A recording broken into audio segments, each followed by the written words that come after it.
Hey, what's going on everyone? Rito here. Today I've got some gameplay of a 1v1 duel in For Honor. I'm going to fully analyze this match and explain my thoughts during this duel and why I chose certain moves. Okay, so let's get into it straight away. In this duel, I am playing with the Nobushi Samurai, a long-range hybrid type hero. I'm also going to do a full class guide for the Nobushi sometime soon, so stay tuned for that video as well. My opponent is playing with the Peacekeeper class, a fast harasser type hero. Now at the time, I had never played against an experienced Peacekeeper player before, so I wasn't really sure what to expect from the duel. So as the match begins, I decide to start off with a bit of a defensive playstyle, to see what my opponent has up his sleeve, and I try to react to his actions. He starts with a quick leaping attack and pulls back before I can react to it. I noticed that he tries it again, so I wanted to dodge his attack this time and get some hits myself, but instead he lands his attack and pulls off a nice combo that has quite a bit of damage. I'm already a bit low on health at this point, which is why I want to keep a bit of a distance to my enemy. This time I noticed straight away that he was rushing forward, so I had some extra time to make a move myself. Therefore I use a zone attack, because it surely hits him as he is coming towards me, and it deals some good damage. By now, I kinda get the hang of the speed of the Peacekeeper, so I am able to dodge to the right and use a Cobra Strike. Then, I immediately switch the direction of my attack to make it harder for him to block my attacks, so that I can finish my triple R1 combo. And to get an even longer attack chain, I kick with the square button, which can be done after a light or heavy attack. At this point, I was hoping to finish the fight with another triple R1 combo, but it was very well played by my opponent, because he dodges backwards, beyond the reach of my attack. This leaves me very vulnerable, and he capitalizes on that with a combo. Now I tried to dodge backwards myself, but his guard break still got me, and so he kicks me off the map.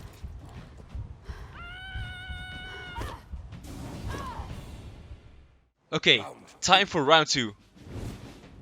Again, I don't attack straight away. I am hoping I can attack him while he is rushing forward, but he is a bit quicker than I expected though, so I try to push him back again with a Viper's Retreat special move. Unfortunately, he easily dodges this attack and stays on my flank, which is quite vulnerable.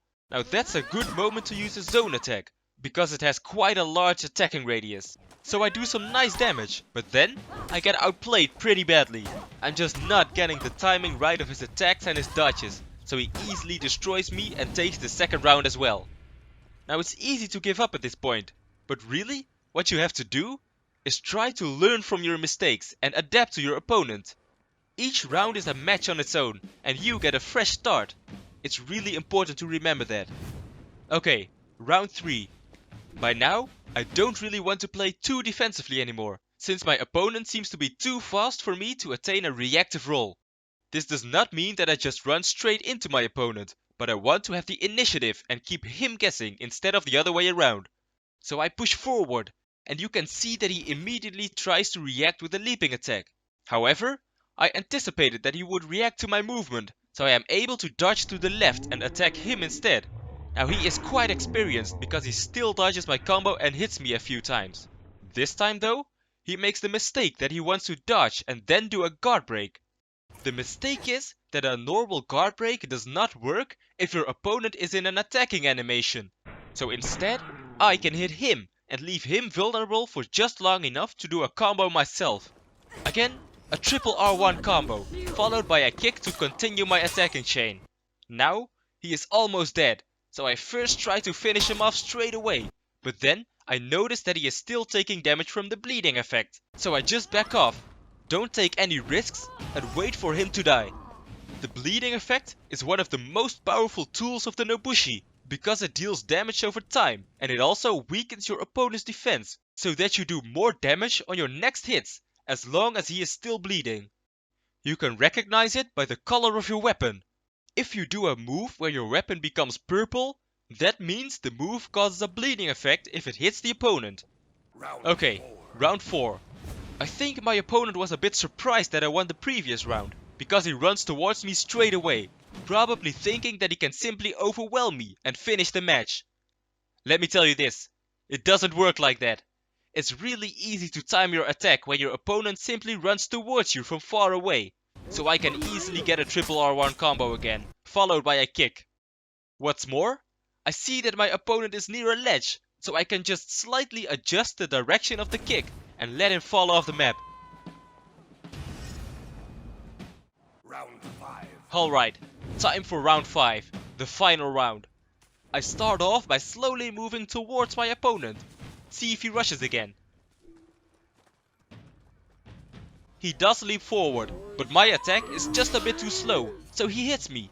He then dodges to the side again, but this time he's just a bit too slow with his attack, so I can push him back with a Viper's Retreat special move, which also causes bleeding. Now I want to dodge backwards, but I notice that he charges at me straight away. Therefore, I just block as much as I can, until I have the opportunity to hit back.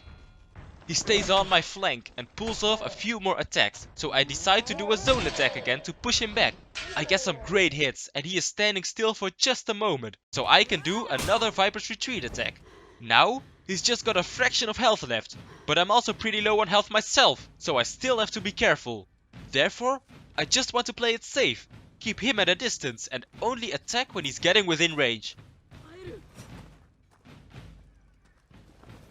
After a while, my opponent rushes towards me, but I'm able to keep him pinned down and seize victory. As you can see, it's really important to keep your cool and to adapt to whatever happens during the match. Your opponent may be better, or may do something you weren't prepared for, but as long as you closely observe his moves and quickly adapt and learn how to respond to his actions, you always have a good opportunity to become victorious. Now this is going to be the end of this commentary. I hope you learned something useful, and I hope you all enjoyed the video. Thank you all very much for watching. I am Rido, and I wish you all a very good day.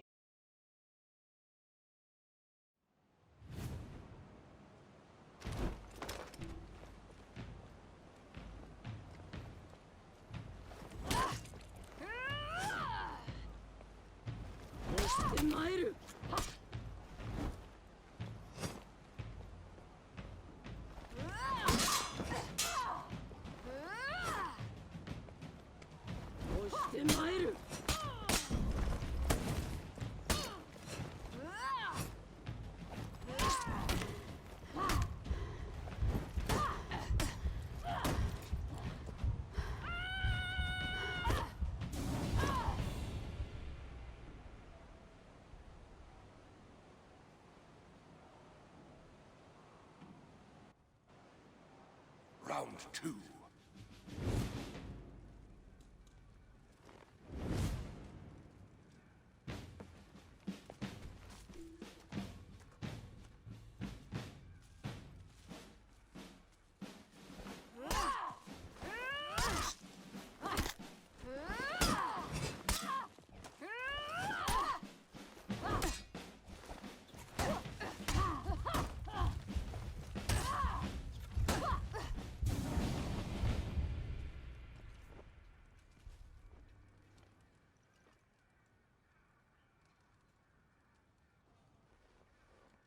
Round 3.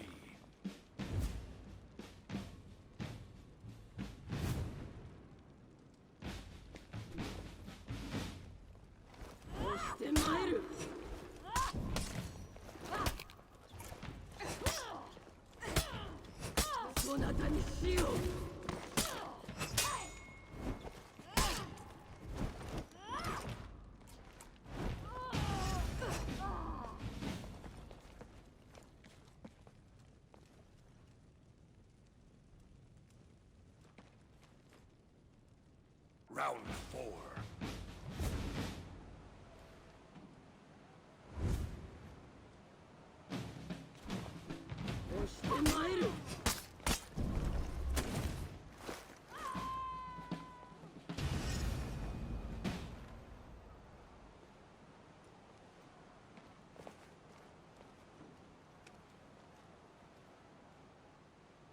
Round 5.